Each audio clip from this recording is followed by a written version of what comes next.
Hey, what's going on? How you doing? Welcome to Petrified Paranormal TV. Yeah, I'm good, thank you. All right. I just make sure everything works right now. So, I can hear you fine. I can see you fine. Can you see and hear me? yeah, yeah, we're good.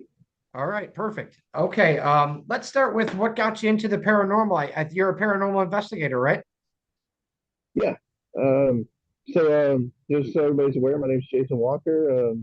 I'm a founder of Not Terror Collective. We are a paranormal team out of the Fort Smith, Arkansas area, Okay. and I founded Not Terror Collective back in 2018, and we've been lucky enough to investigate some of the most haunted places across the country. So we've been very busy since we've been founded, and we've been pretty lucky to make some great relationships all over the country, and a lot of peers in the field and a lot of peers on TV. So we made some great connections that way, and then you never know what's going to come of it. So like I said, that keeps us very busy all year long. That's pretty awesome. Absolutely. Yeah, I seen on your profile there that you're a public figure. That's pretty cool. Yeah, with the paranormal stuff, we do that. But I'm also a best-selling author, so that keeps me busy with book signings and things like that all over too. So That's awesome. All right. Let's maybe share one of your most prevalent, paranormal experiences or whatever you're willing to share, whatever you want to tell the people. What has happened to you out there? yeah, sure. I mentioned that I'm an author. So my novel, as you can see it, uh, The the gates gates of of hell and hell, the demons that lift it up a protect it. little bit. Let me see Demons protect it, and the demons that protect it. Oh, that's Yeah, pretty cool. like you said, the gates of hell and demons that protect it. The 2003 incident. It's based on a true story. Um, the event takes place in a place in southern Oklahoma, at a place called the Gates of Hell, and we had some very interesting, intense experiences out there. So I wrote a book about what happened to two of my friends and I. Venturing out there trying to look for a satanic church and running into these entities out there. So Okay. it's pretty intense. It's scary. It's available on Amazon and a book signing or anything like that. You can catch me out. I don't want to give too much away about the book because I want people to read it, obviously. But Right. it is free on Amazon if you have Kindle Unlimited. There's a free version, so Yeah. uh, people can check that out. But that does involve demonic entities and things like that. Which going into that for a second is anything demonic in the paranormal is very very rare. It's not something that you run into all the time. Contrary to belief, what you think. Zach Bagans runs into every week. Getting possessed at every location he goes to, but Right. that's not true at all. We very rarely experience that kind of thing, but it is out there. So that's a whole different ball game. Right. Okay. Tell us about some spirits that like you've came across, things that, has anything ever been thrown at you? I mean, have you ever dealt with a little child spirit, anything like that? Yeah, actually, all of those things. My partner, Rosie Page, she's a very gifted medium. So when we go somewhere, she gets a lot of emotional attacks and things like that on her. Pretty overwhelming sometimes because spirits at most locations we go to, all they want to do is talk. So she Yeah. gets that overwhelming stuff hit her, and then I experience all the physical things. So I get things thrown at me, like you said. I get scratched and pinched and bit. My clothes pulled a lot. So um, Yeah. for whatever reason, that's how they come across to me. Not always, but some places.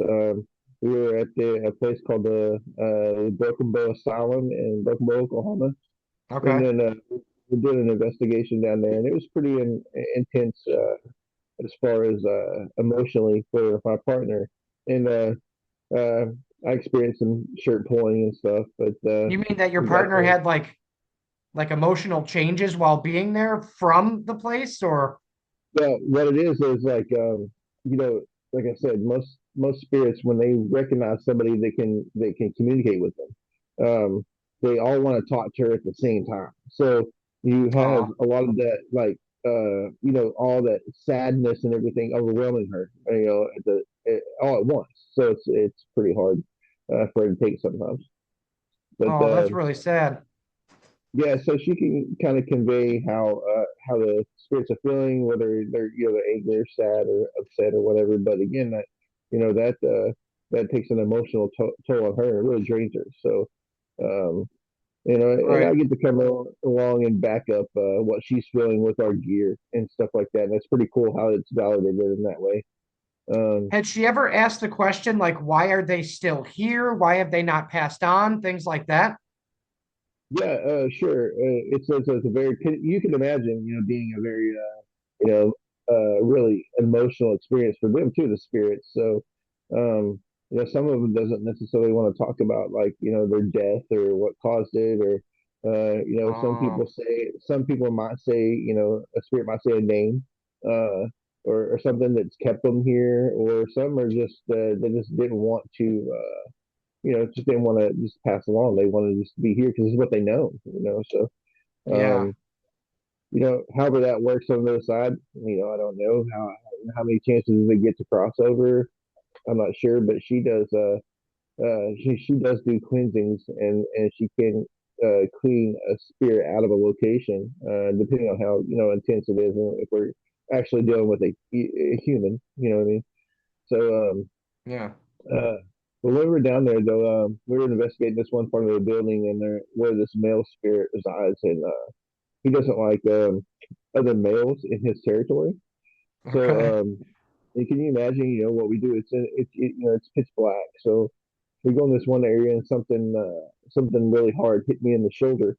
And when I was flashing the flashlight down to see what's going on, it was a really big piece of glass that hit me in the shoulder really hard. Oh, Um, it threw it at me, and it could have, you know, it could easily hit me in the face, but oh hit yeah. me in the shoulder. Hit me in the shoulder, and it was, Yeah. and that can be a scary experience for some people, but being you know being us and doing what we do for so long, we're very you know experienced and seasoned investigators. So we don't run when those things happen. Of You know, course. Yeah. so in me it excites me. So I want to experience things like that again. So I wanted it to happen again. I couldn't get it to throw anything else at me, but it was pretty cool when that did happen. You Yeah. know, like I said, we've been all over the country, so we were And you're doing sure that it wasn't thrown like from a person? There's nobody else around you or anything like that? no, there was three of us, myself, my partner Rosie, and our guide to the building. We were all sitting next to each other, and the thing came across from the other side of the room. Oh, Um, okay. Yeah. So, so wow, it that's was crazy. yeah, it was intense. So, Mm-hmm. but the little kid spirit, like you mentioned, we were at this tuberculosis sanitarium in Boonville, Arkansas, and we're doing an investigation. We've been there many times, and but the very first time we go in there, Rosie made contact with a little kid named Josh. His name's Joshua. Okay. And he was all about telling her about you know his time there and his you know his what he was up to, playing with his little red ball. And he's pretty excited. And so every time we come back to that location, like he immediately makes contact with her, and it's pretty cool. We were able to And she capture knows like it's definitely him. yeah. You know, we were making contact with him with a spirit box. His name Joshua come across too, as she was saying that was his name. Oh, that's sweet. So it was pretty They, cool. see, see that type of stuff right there. There's no way to debunk that. How are you going to say that that's not him when you're going back to that same Right, location? You're getting the same thing, especially if you get it on multiple spirit boxes, the same name. yeah, Like I talked to somebody that like they went somewhere, there was a certain name on like three different spirit boxes in three different places of the house. Like there's no way to say, oh no, right. that's just a coincidence at the same time. You know what I mean? Yeah, it is that way, and then it's that same location. There is child spirits there, but there's also more intense spirits there from people being in that place, crazy things happening to them. Of But course. that and like Waverly Hills, we're doing some stuff there, and then I experienced what they call a creeper, um, A and that was creeper? pretty cool. Yeah, he's known as the creeper. He's like a 7 foot tall like shadow figure entity, and if you ever look up anything on Waverly Hills, it'll pop up or you'll find it. But Okay. we I've did heard an of Waverly investigation Hills. I on. just never did any research on it. Yeah, it's a really big tuberculosis sanitarium. It's been on all the ghost shows and all everything. Everybody's done Yeah. something there. Um, so we were doing an investigation on the second floor, and we did a spirit box section in that room, and then of course, you can see through the hallways in the next rooms. So Yeah. this big entity appeared in the doorway of the across the hallway of where we were. So it let me see it, which is rare. Sometimes it doesn't show itself like that to people, but so I jumped up trying to take pictures and stuff and get it. It never showed up in any pictures we got, but I did go up there to where we were or where it was, and then see if I couldn't experience it, but it was gone. But it did let me see it, so that was cool. Okay. Well, that's pretty awesome. I've always wondered about the whole like shadow people thing and what's the difference between like a shadow person and just a regular spirit? You know what I mean? Yeah, you know, my light keeps going off in here every time we talk about. I do interviews in my office here. I don't know what's going on, but something in here doesn't want me to. I I guess don't. I have so. a I have an Annabelle doll next to me. It's in a case here in my office, and then we take her to cons and stuff with us. So people take Like the pictures with her actual all the time. haunted one or Yeah, it's just a replica of the movie version, okay. and then but sometimes we experience things at cons, and I'm always blaming it on Annabelle when the lights go out, or we had a roof fall in last year on us, so that was fun. But so people are always like, "Oh crap!" And they're looking at her. It's fun. It's fun. But Yeah, that's pretty um, cool. but but yeah, back to the shadow figure people.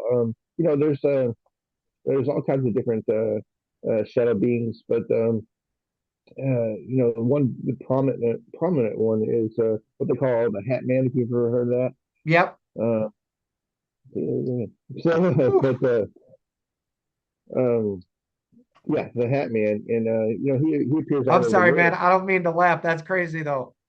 No, this happens every time. See, it was fine before we actually started talking about that kind of specific entities and stuff, but it Yeah. happens all the time.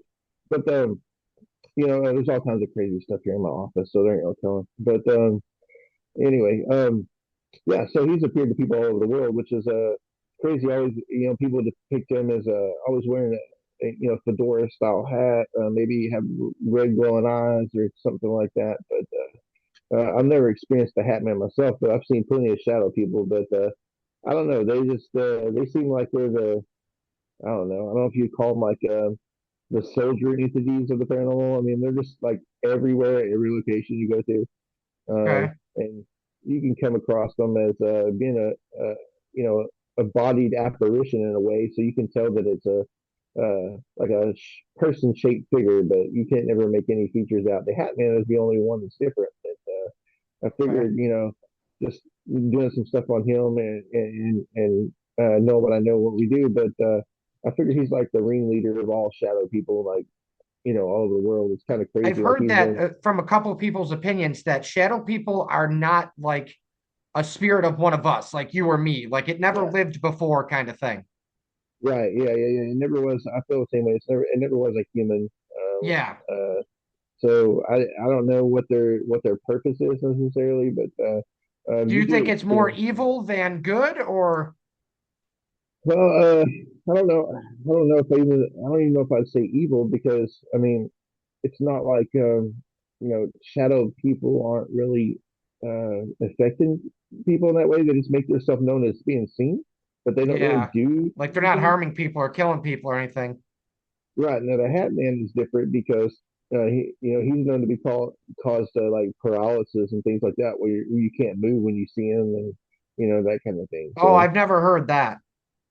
I think he's more on the evil side, but again, like he doesn't necessarily interact with you in that way as far as doing physical harm. He just makes himself known and scares the crap out of you. Okay, that makes sense. Have you ever had anything attached to you, like after you did an investigation or anything like that? Yeah, we take precautions when we go do stuff. Like, of course, like in the well-known places we go to all over the country, that we kind of know what we're getting into as far as the spirit activity because it's been well documented.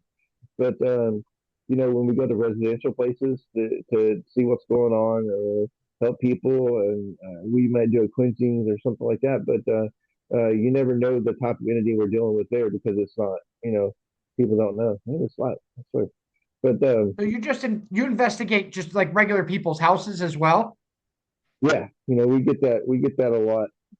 People calling us for help and um, wanting us to see what's going on in their homes. We get emails and messages a lot on that kind of thing. What's the Uh, craziest thing that you've ever seen, like in somebody's house? experienced a spirit once that was I wouldn't say attacking a family, but it's more kind of like I guess poltergeist activity, Yeah, um, that kind of thing. And people when you use that term, might automatically goes back to like the movies and things like that to try to scare you. But a poltergeist, all it is a word for it's in German for noisy ghost, um, and that's exactly what it is. It just has the built up energy to make things move or make noises or things like that. My body that way, nothing necessarily like physically, but I right. mean, it could, I guess, if it was more on that side of it, but it's the main thing is just lashing out, like one that's something to be known and like saying here's a problem and I'm screaming to let you know about it. So it'll move things, open cabinets, move chairs, and turn lights off Yeah, and on. That kind but then, it's just most people associate that when we use poltergeist as far as like the movie and we're dealing with like something demonic or whatever. Um, yeah. but poltergeist activity can also be caused by people, um, um, mainly teenagers, with just built up aggression and feelings and depression and all that Are you kind of stuff. And serious? it just kind of manifests itself into um, energy, and then Oh, they might not wow. even know they're causing it. Okay, like, I can't say I've ever heard that before. yeah, so we got to kind of determine if maybe that's something that could be happening, or okay, like, Okay.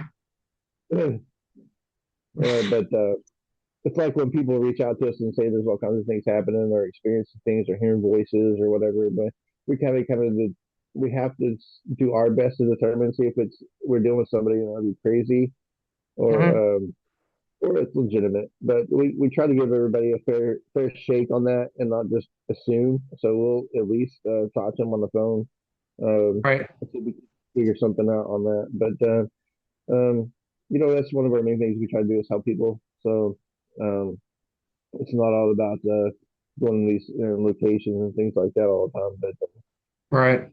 Has there ever been a house where you had to tell the people, listen, man, I think it's best you just get out of here, kind of thing? well, yeah. We've been to a location multiple times where the homeowners experiencing shadow people and again having things moved and not necessarily poltergeist activity, but actual spirit activity where it just keeps happening, and that's the thing. It doesn't necessarily mean it's a bad spirit or something, but if somebody doesn't want to live with a ghost, Yeah. yeah, we make that recommendation. There are options, and one of them is leaving, but not necessarily like being rent out, like it's kind of something crazy. Okay. I've heard a theory that I want to ask your opinion on because you seem pretty knowledgeable about this kind of stuff. Um, I've heard a theory that like if you have you know how like people use a Ouija board to contact spirits and like to bring spirits into their home or whatnot. I've heard that if you use a Ouija board when you know that you already have a spirit in your home, it can like I guess open a portal or whatnot to get them out of your home. Do you believe that too? Um, yeah, I don't know about having them leave. I don't think you can do that through a Ouija board. Now you can do that through a cleansing or somebody like Rosie, but and then Yeah. depending on the entity too, like if it's if it's something more evil and demonic, we kind of we have some guys we deal with that are priests that deal can do with that, but Yeah. you don't you don't want to if we come to a determination, you don't ever want to pretend you know how to do something you don't. So it can get people in trouble and hurt pretty quick. But so if we come across something we think it might be demonic, we do pass that along to somebody that deals with that kind of thing, has more knowledge. So Right. So what's yeah, your we thoughts on the use of the Ouija board as a whole? Do you think it's okay to use as long as you know how to use it or stay away from it, this kind of thing? well, I did have some experiences with the Ouija board when I was younger, and that wasn't in the paranormal field. That was just being a teenager. But Okay. okay, I'm gonna give up on this light, guys. I don't know what's going on with it. Yeah, that's fine. so, um, so yeah, it was actually a friend of mine and myself were in this field, and my friend didn't ask the Ouija board anything crazy or nothing. Um, he asked it the simple question. He said, "Who am I going to marry when I grow up?" And then Okay. the planchette lifted up and smacked him in the face. Yeah, yeah, that happened. Is there So was there like any wind or anything that could have did this, or this was like in a enclosed location? no, it was we were just in this open field, kind of where we lived, and there wasn't any wind or anything like that. It by force lifted up and smacked him in the face. So, That's insane. and then of course we ran off. We left the Ouija board there. So, and you're not, being knowing what I know now, you're not, obviously not supposed to do that. You're supposed to close the session and say goodbye. But Right. um, Yeah, that's what I've heard from a lot of people. Else you can leave a lot of things open. You could let a lot of bad things come through or whatnot. right. I don't know whatever happened at Ouija board or whatever, but yeah, we left it there and we ran off. Well, And I would have too, to be honest with you. that's probably 13, 14, something like that. But yeah, being in this field and dealing with that kind of stuff, I do know more about that kind of thing now. So, I have a few different Ouija boards here in my office, but we don't use Ouija boards in our investigations or any kind of location. Right. And most of the time, when you go to a location, one of the things that's written in the contract is you're not allowed to use Ouija boards. But Right. there's Ouija boards are actually more for like beginner people. You're using more expert tools kind of thing. right, and it is a communication tool. But the thing about that is when you open that door, you have no idea what's on the other side of it. You can be sitting there, you're talking to little Charlie, and it's not at all. I mean, it's not at all little Charlie. It's somebody else. But Oh yeah. there's a very interesting movie that was made a couple of years back that has a take on Ouija boards, but it's not done through a Ouija board. If you ever watched a movie called Talk to Me, have you seen that? No. Well, Is it it's not is it on any streaming services or anything? I'm sure it is, but it's about it's a hand, it's a hand. So like when you these teenagers and everybody, this hands come up through I don't know time from somewhere, but when you put your hand in its hand, it opens up the doorway, but um the spirit can fully view you and like enter your body and that kind of thing. But Okay. like there's a good twist at the end of the movie. It makes sense, but it's like seeing like a Ouija board from a spirit's point of view. Like you got to think about a spirit being in complete darkness, but when the person touches his hand, it opens that doorway. So on the spirit side of it, they're seeing complete black, and all of a sudden the flame. So they're attracted to the flame. So they go to the flame, and what it is the open doorway of the person that's sitting there, so they can see them. But Oh, okay. that's anybody or any entity or anything that's on that side can do that. You can see the same thing, so you don't know. It was a very interesting movie. It was pretty cool. I think anybody should check that out that's interested in the Ouija part of it. It's not a Ouija board, but it's the same concept. Yeah, So that's pretty cool. So let's it's go back very to like because I'm interested to, I guess, learn a little bit more about this. let's go back to that teenager thing. Now you said like how a spirit can manifest itself. So you're saying a teenager, I don't know how to understand how to explain this the right way. You're saying a teenager spirit can outer manifest itself if it's strong enough or angry enough or something like this? Yeah, but you're talking about developing the poltergeist stuff. Yeah, Yeah, honestly, yeah, you think about it, all your, if you can put yourself back in your teenage self and experiencing all your feelings and emotions, and, right. you don't know what life's coming next, or your life sucks because Joey didn't, go out with you to prom or whatever the hell. I don't know, Yeah, but most of the time, just be honest, it's more women that do that. It's a more, they just, because, just by nature, because women women are are known to be, I guess, more emotional. and you're more emotional beings, and then that's so that just it can manifest itself in that way, and that energy doesn't get out, but it is projected.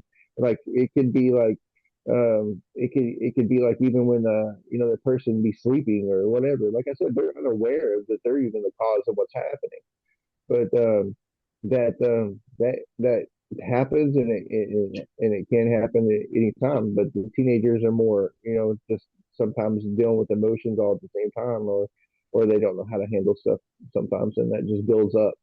And then especially, it probably can happen really more nowadays than any other, because with the adjectives of social media and things like that, how people handle it, and then teenagers dealing with stuff that you hear every day. Somebody committed suicide because of emotional whatever you're getting on social media attacks, and things like that, and they can't handle it.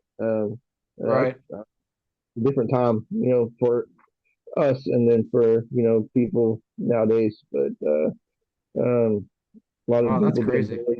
bullied on social media and things like that. But we didn't have that growing up. There wasn't none of that, so we Right. handled it in different ways, and I think just sometimes that is a way that things are that come out, that are projected out sometimes, and it causes poltergeist activity.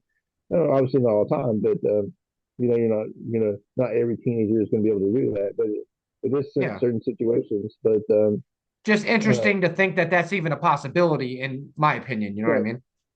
right, you just don't know. But the thing about that, it's just interesting that it's at that time of your life, when people are experiencing those things, and then of course that causes all kinds of things happen, like the different things that come from poltergeist activity. But and then it doesn't have to be that way. It could be an actual spirit that is projecting it. So Yeah.